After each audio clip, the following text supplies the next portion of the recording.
Greetings, friends. I know I don't normally address you at this time of night, unshaven like I am, wearing my indoor hat because I'm hiding my unshaven head, sweaty, wearing the grime of the street in my underarms and in my nostrils. I was just wandering Vienna, the first district, crying, metaphorically, in my beer because I received a rejection slip today from a magazine where I had submitted a personal essay. Ouch, it hurt. For some reason, this rejection stung.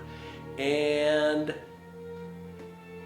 wandering about, I realized that, one should make videos about something that one is good at, and I'm pretty good at failing. I do it a lot. I've had some experience in it, and I've learned things from it. So I figured, you know what? Come home, sit down, and make a video about failure, about things you've learned from failure, and what one can do with failure. Okay. I know this is a Zen channel. This is not the sort of thing I normally talk about on here. I don't want you to think this is going to begin to be the kind of channel where inspirational music plays in the background and I talk about life hacks and how to optimize your performance. But this is, in fact, I strive to make a channel about wisdom, okay? I try to make a channel about wisdom, about being wise in life, what I've learned, and reading your comments and seeing what you've learned. And over on Patreon, hearing about people's experiences over there and coming to some sort of wise consensus about this thing called life. And failure is a big part of life. And today I want to share 4 things that I came up with walking the streets of Vienna today. 4 things I've learned about failure. Let's see if I can remember them. They are: be open, be softer, go with the people who believe in you, and hit back harder. Okay, here's what I mean by these 4 things. Let failure open you up / be softer. So, nursing this wound of rejection just now, I wandered the streets of Vienna in the first district, and I must say, I felt humbled, right? When you have a project that you're working on, there's always a little bit of pride in your heart.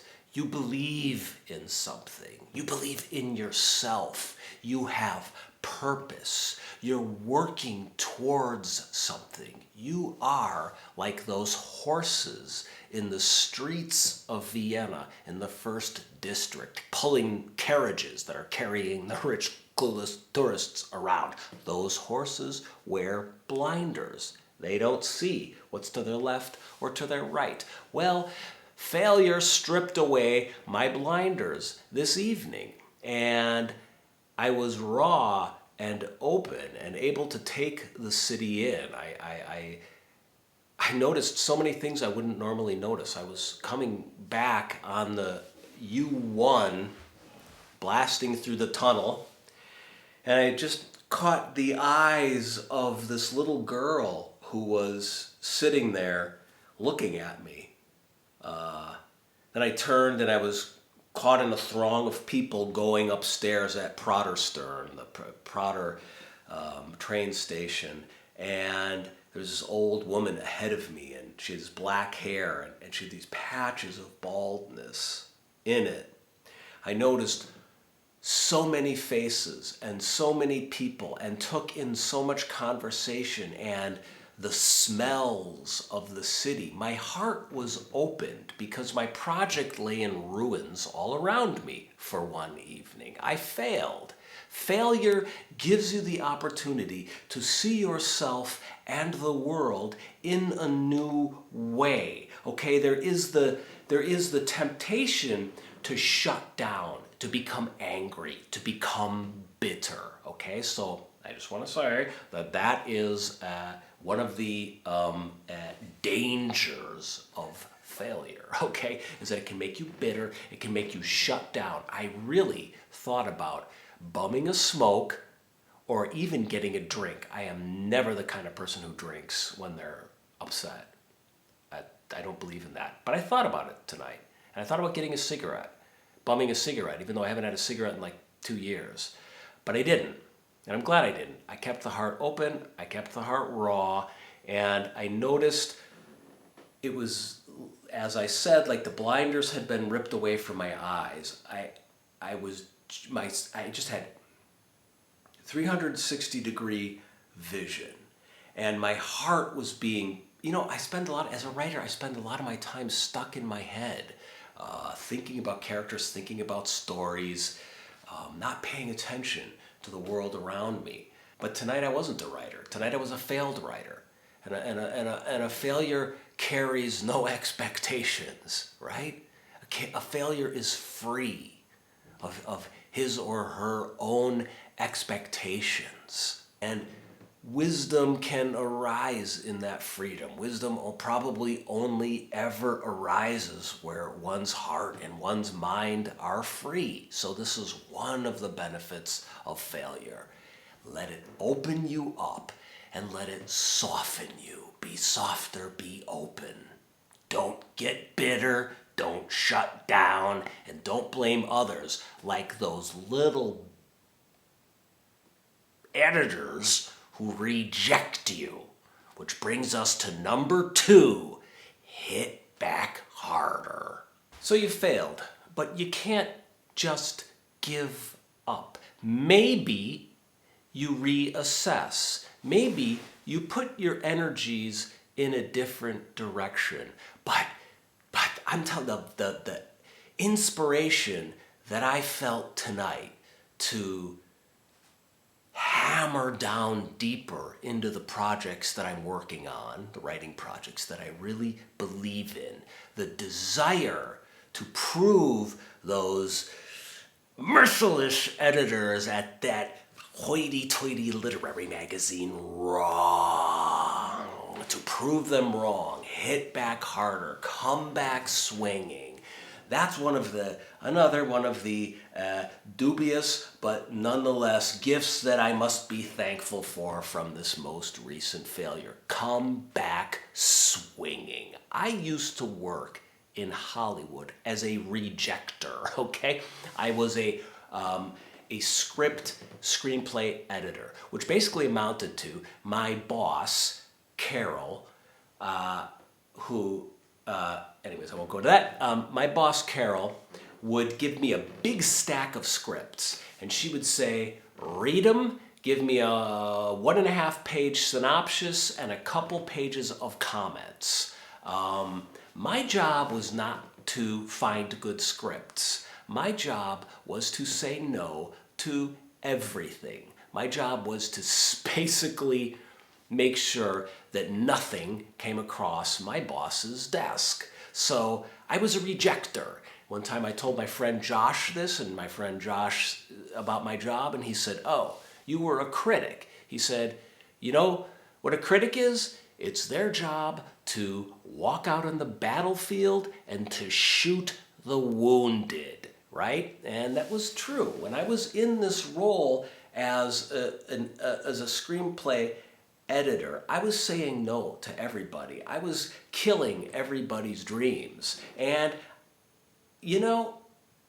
there were some really beautiful things that came across my desk that I had to pass on, because in the end, like, some stuff is born under a lucky star. Some projects, and it's their time, and it's the author's time, and it's that person's time, and they succeed, right? And then other times, it's just not that person or that project's moment. And your job is to just keep trying, keep putting stuff out there, keep swinging, come back and hit harder. I was reading something recently about how like a year before or the year of William Faulkner's Nobel Prize for Literature, he had sent out like 300 plus pieces to different magazines and different book publishers. And almost all of them, the vast majority, had been rejected. And I think this is the case. I'm going to take off my indoor hat. I'm getting heated here. I think this is the case with most projects in life. I think people just plow forward who produce things that we love and that we appreciate, who are, quote, successes. I hate that term, but quote, successes, right? They plow forward and they just keep doing stuff. And most of it fails, but some of it hits. And we don't see the stuff that fails. We only see the stuff that hits. So keep swinging. When they knock you down and you're sitting in that gutter with the cigarettes and the fast food wrappers, feeling sorry for yourself, and some little corner of your heart is starting to turn bitter, manifest present moment awareness and hold your pain and use that pain to drive you deeper with greater commitment into your project, into the thing that you love and the thing that you need to do, deeper into it, so that when your time comes, you'll be there to greet it and meet it. Which brings us to number 3 or 4 or 2, I forget which.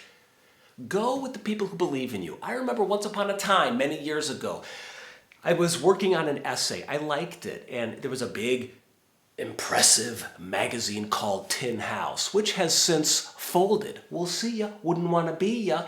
And I wanted to submit my essay to them, and it wasn't right for them at all. It was a spiritual essay. Tin House dealt with literary ideas. It was a bad fit, right? And I remember I wanted to submit to them, and I was all getting ready to do it, and I had these big ideas. And I remember my mentor at the time said, he said an interesting thing to me. He said, well, why don't you go with the people who published your last piece? I was like, oh, but Tin House is very well respected, and it's a step away from the New Yorker, and blah, blah, blah. And he's like, you know what?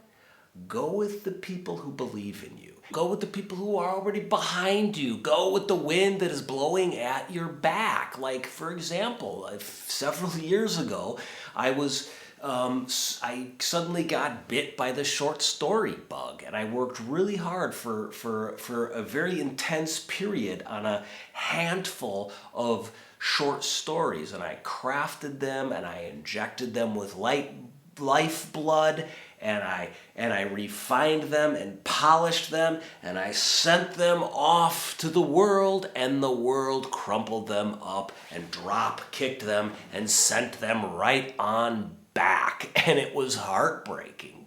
But at that time, I had started writing some essays on Medium, and I realized I need to go with the people who believe in me. I was getting a lot of good feedback on Medium, so I thought, start a Patreon page, start writing these types of essays there, and then maybe speak your essays and start a YouTube channel. And here I am, okay? I wanted to get short stories published in the New Yorker.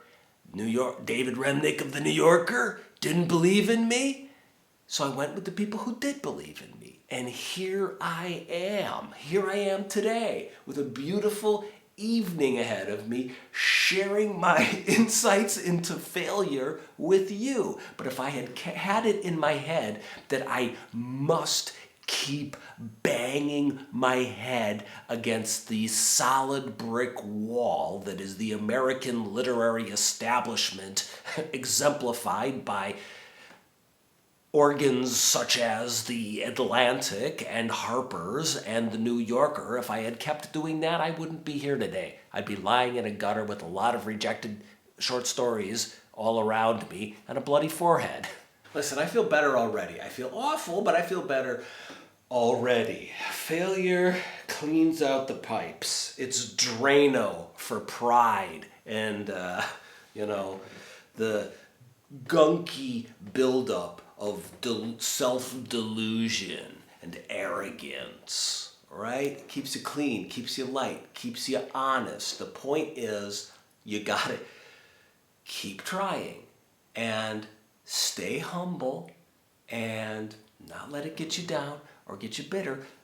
And also, you know, remember, it's like a reminder to me that the point of life is not to succeed. The point of life is not to be a success. The point of life is to live. That's the point. The point of life is to live and to have a little success and to have a little failure and to keep trying new things and to keep putting yourself out there, living somewhat on the edge if you can, if your circumstances afford that kind of a privilege where you can keep trying to do new things. And in our culture, it seems like we reward a certain number of people with a certain amount of success. But you know, I remember when I got my first novel published, and I felt like it was a big deal, and NPR picked it as one of their best books of the year. And some famous people started following me on Twitter, and some famous people Facebooked about how they liked my book. And I remember thinking, this is success. And if I became really successful, if I became a Nobel Prize winner for literature, it would just be more of this. So this is what success is like. Like people like you and they compliment you, and then you have a lot of responsibilities, and you get some interviews, and you have a little bit of money, and blah blah blah. That's success. Wonderful. It's wonderful. But it's like that quote that the beginning of Anna Karenina by Tolstoy. Every happy family is happy in the same way, but every unhappy family is totally unique. All the successes are kind of the same, but those failures are unique. They're rich. They're full of potential. They can spin you in new life directions, or they can give you a deeper, truer commitment to the life path that you're already on. They can make you open up to the people around you, make you see all the sad and sorry sacks that are walking around carrying the burdens of their own failures on their shoulders. And it can make you wish to open your heart to the world and to these people in a new way. Anything is possible when you fail, when you've taken your swing and struck out. Anything is possible. It's a moment, it's an opening. So the question when you fail is not, should you pack your bags? Should you quit? But what will you do with that failure? How will you, what field will you fertilize with that manure?